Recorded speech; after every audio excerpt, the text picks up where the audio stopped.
Welcome everyone to Triple S Reviews. In this video we're going to be looking at Alien Earth Season 1 Episode 1. Fair warning, this video will contain spoilers for both Episodes 1 and 2.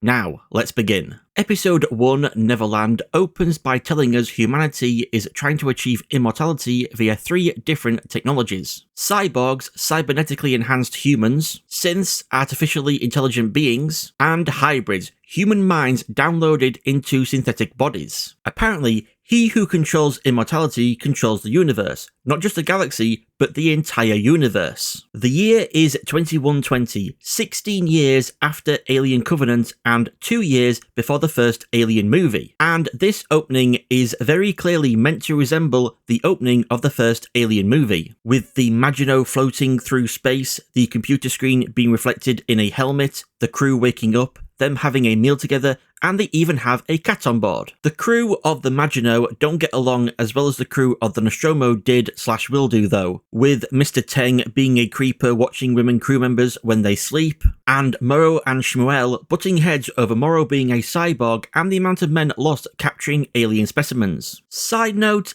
a bit of a waste, I think, of having Michael Smiles play such a minor role. I actually thought maybe we would have discovered he survived the crash and he'd get into a confrontation with Morrow over the specimens. But alas, this doesn't happen. During this meal scene, we learn via Shmuel telling a younger crew member who didn't do his social studies that there are 5 companies. Wayland Yutani, Prodigy, and 3 others, one of which is likely Seegson, creators of the Working Joe synthetics, and I believe first introduced in the game Alien Isolation. Prodigy is the newest company, founded around 2110 by a literal prodigy, Boy Cavalier. What a name. Some of the crew then head back into cryo, and we see Chibuzo in the specimen lab feeding a dead rat to 2 blood bugs as she's being watched by the eyeball squid. We switch locations to Prodigy Research Island Neverland, where we meet Marcy, a young girl who's dying, the synth Kirsch, Dame Sylvia, Arthur Sylvia, a married couple, and the boy genius himself, Boy Cavalier. They are performing the first ever human mind to synth body transplant with Marcy due to her, I believe, having cancer. Keeping in theme with the island being called Neverland, Cavalier has Peter Pan start playing, and just before the transfer, Marcy says her new synth body looks like a Wendy. We also learn just before the transfer that Marcy has a brother, but because this whole thing is a secret, he'll never be able to see her again. Wendy, the hybrid formerly known as the human Marcy, greets the other children and helps them transition into their new synth bodies, with each child also being given new names from characters in Peter Pan. Most are named after Lost Boys, Tootles, Nibs, Slightly and Curly, but then we have Smee, named after Captain Hook's first mate, probably because the only Lost Boys left are the twins who don't have proper names. I love the camera work done during the scene of showing the children downloading into their new bodies, all the disappearing and reappearing and rearranging. It's like we're seeing a magic trick, as Wendy says to Slightly. As Cavalier reads Peter Pan over the speaker system to all the Lost Boys, we see Wendy seemingly fall asleep and then a sheep with electrodes on its head, proving once and for all that androids do in fact dream of electric sheep. We also see a stuffed toy with its left eye dangling, possibly foreshadowing that cat scene from episode 2, but then we seem to leave what could be Wendy's dreams and see the body of Marcy being zipped up in a body bag, followed then by a shot of a mural of Hear No Evil, Speak No Evil, See No Evil, which I've seen people interpret on the r/LV426 subreddit that maybe the minds of the children weren't transferred but copied. And just like Mark Sarang dying by chop suey in the game Soma to ensure the continuity of his living mind to his digital mind, the same could have happened here to the children. Their minds were just copied and their living bodies with their living minds were euthanized. Morbid, yes, but remember, they were going to be dying soon anyway. Or were they? Another interpretation of the mural is that it could be a reference to the tagline of Alien, "In space, no one can hear you scream," which I think fits since the next scene is that of a xenomorph running loose on the Maginot. Going backwards though for a moment, when we last saw some of the crew heading back into cryo, we were shown flashes of a Xeno looking through a grate in the ceiling down at Mr. Teng, who in turn was looking up at the Xeno and screaming in fear. He has liquid on his shoulder and head, so I assume the Xeno drooled on him, he looked up, screamed, and was then subsequently killed by said Xeno. Back to the present, what we see happen on the Maginot is essentially a worst case scenario of if in the first Alien movie, after Kane had been face-hugged and Big Chap had grown to full size and wiped out most of the crew, Ash had then managed to murder Ripley and take control of the Nostromo. It's more emotionally impactful here though with Morrow, since despite his cybernetic enhancements, he's still a human. He's not a synth, a machine, like Ash was. He's not being driven by programming or code, he is actively choosing to sacrifice Zaveri. So I would say he's more like 25% Ash and 75% Carter Burke. I also like the touch of how the Xeno moves backwards as if it's gliding, just like how Big Chap glided towards Lambert in the first Alien movie. As the Xeno breaks its way into the room, Morrow locks himself inside what he calls the impact room to,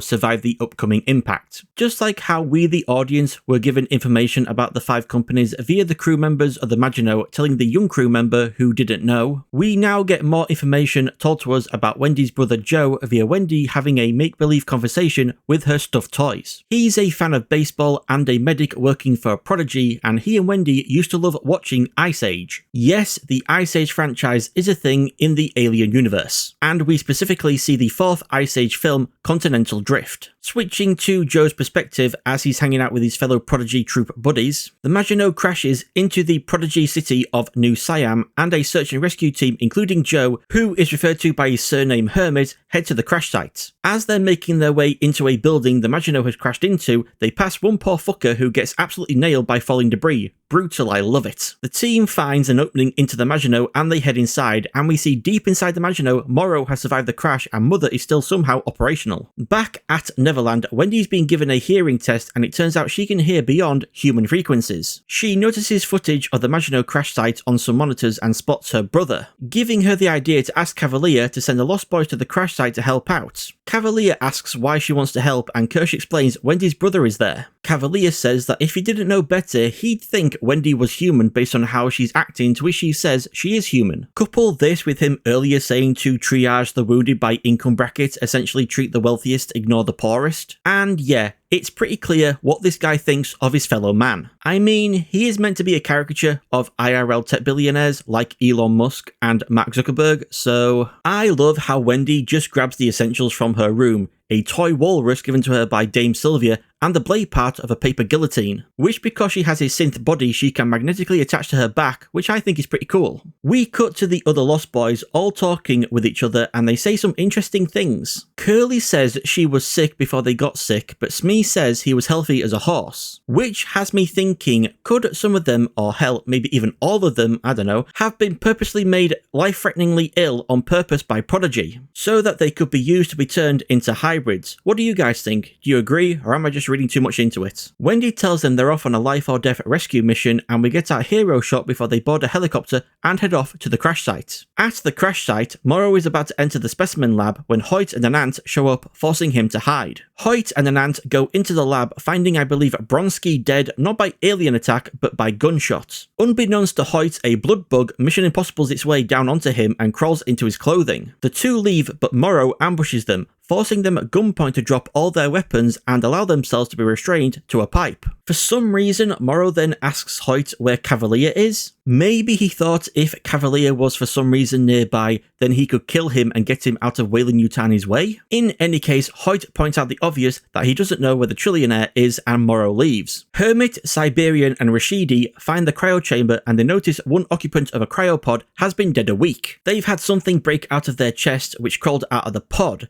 They go in search of that something, not noticing a facehugger dead nearby. Back with Hoyt and Anant, the blood bug freaks out Hoyt by crawling all over his face before biting into his neck and draining him of blood, killing him. Another blood bug then Mission Impossible's its way down onto Anant's helmet before creeping down into his clothes. Kirsch and the Lost Boys are en route to the crash site and Wendy seems to be fidgeting nervously. Guessing it might be because she's thinking about her brother, Kirsch decides to give her a lesson on humanity, essentially telling her that despite how smart humanity has become, humans still die. That's just nature. But Wendy argues that her brother isn't going to die. She is going to save him. And credits. That was episode 1 of Alien Earth, titled Neverland. A setup-heavy episode, which is to be expected being the first episode of a series. And while I didn't mind the exposition-heavy scenes, I know they might not be to everyone's taste. All of the actors and their characters, I think, are perfect. The Lost Boys actors especially. How they have to act like children whilst being IRL adults, including moments of jokes and humour you'd see from a child, without it coming across as, for lack of a better word, cringe. They pull it off so well. And I think Sydney Chandler as Wendy is a great lead for this show, and I'm confident in believing she's just going to knock it out of the park the entire series. All of the sets, the technology, the atmosphere, it all fits perfectly into the Alien universe, more so than what we saw in fellow prequels Prometheus and Covenant. And when it comes to the namesake of the series, the Alien, we don't see a lot this first episode, but I'm glad we at least saw something. On r/LV426, I saw a lot of people saying the same, that they were worried we wouldn't get to see a Xeno in all its glory until at least a few episodes in. But the creators of the show knew what the fans would want to see, and they gave us a Xeno doing its thing straight away,